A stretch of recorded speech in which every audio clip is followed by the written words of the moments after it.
Hey everyone, welcome back to the channel. Today we're diving into some of the biggest money mistakes I made in my 20s, and trust me, I made a ton of them. We're talking about the kind of mistakes that cost you serious cash down the line, the kind that make you slap your forehead and say, "What was I thinking?" But hey, that's what I'm here for. I'm laying it all out there so you can avoid the same pitfalls.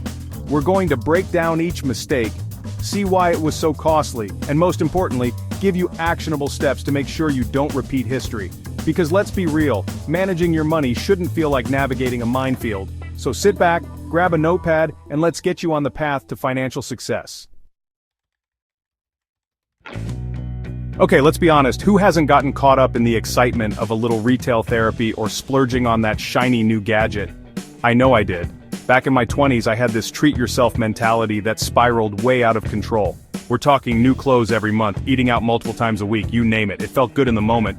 But man, did it drain my bank account faster than you can say overdraft fee. I wasn't even paying attention to where my money was going. It was like death by 1,000 lattes.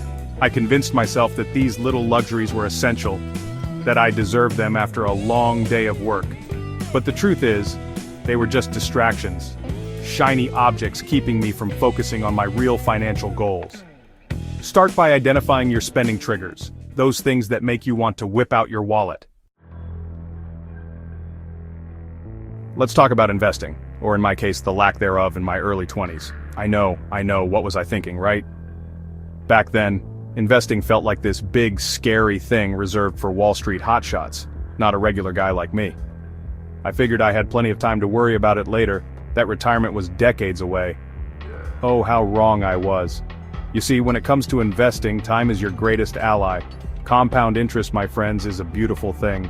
It's like this snowball effect where your money earns money and then that money earns even more money. But the key is to give it time to work its magic.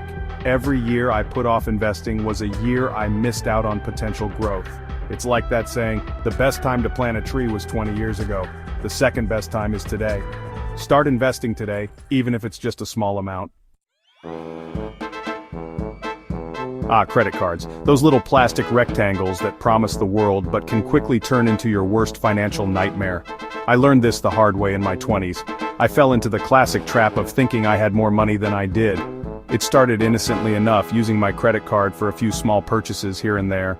But then, those small purchases turned into bigger ones, and before I knew it, I was drowning in credit card debt. The problem with credit cards is that it's so easy to overspend without realizing it. You're not actually seeing the money leave your account, so it doesn't feel real. But then, the bill arrives, and reality hits you like a ton of bricks. And the interest rates? Don't even get me started. Those things are designed to keep you trapped in a cycle of debt. Treat them like debit cards, only spending money you actually have. Pay your balance in full and on time every month to avoid those killer interest charges. Okay, I'll admit it. Budgeting used to be my least favorite word. It sounded so restrictive, so boring. I was young, had a decent income, and figured I didn't need a budget. But here's the thing. Budgeting isn't about restriction, it's about freedom. It's about taking control of your money and making it work for you, instead of the other way around. Once I finally swallowed my pride and created a budget, it was like a light bulb went off.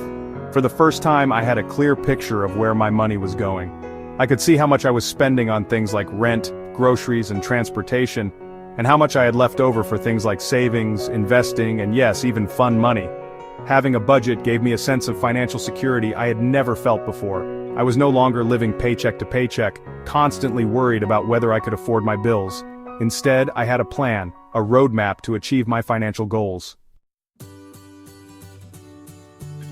Remember all those money mistakes I made in my 20s?